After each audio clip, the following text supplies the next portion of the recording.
ননদ যদি হয় ভালো, সংসার স্বর্গ। আর যদি বেশি চালাক হয়, তাহলেই বইয়ের জীবন নেটফ্লিক্স সিরিজ। বিয়ের আগে সবাই বলেছিল ননদ সামলানো সবচেয়ে কঠিন। আমি বলেছিলাম, আরে না, আমি খুব শান্ত মানুষ। কিন্তু বিয়ের 3 দিনের মাথায় আমার ননদ আমাকে দেখে যেই হাসিটা দিল, আমি তখনই বুঝে গেছি এই হাসির ভিতরে কিছু একটা আছে। সকালবেলায় আমি একটু দেরিতে উঠছি, ননদ এসে বলে, ভাবি মা আজকে ভোরে উঠতে বলেছে। আমি বলি, মা তো এখনো ঘুমাচ্ছে। ননদ বলে, মা ঘুমালে নিয়ম ঘুমাই না। রান্নাঘরে ঢুকলে ননদ দাঁড়িয়ে ইউটিউব দেখে আর আমাকে বলে, ভাবি লবণ কম দিয়েছো।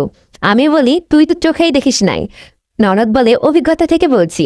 আমি শাড়ি পরলে ননদ বলে, ভাবি এই কালারটা তোমার বয়স বাড়াই। আমি নাইট ড্রেস পরলে, ভাবি এইটা আবার বেশি আধুনিক। আমি তখন ভাবি, আমি বউ না, আমি ফ্যাশন এক্সপেরিমেন্ট।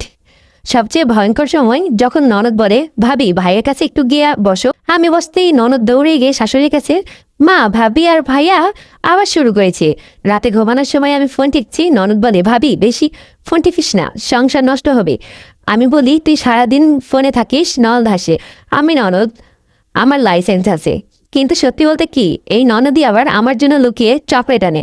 আমার কষ্ট হলে বলে, ভাবি তুমি কিছু মনে করো না। তখন বুঝছি ননদ মানে শুধু দুষ্টামি না, ননদ মানে রাগের ভিতরেও ভালোবাসা লুকানো একটা মানুষ। ননদ যদি একটু বেশি কথা বলে, বুঝে নিও সে তোমাকে আপন মনে করেই বলে।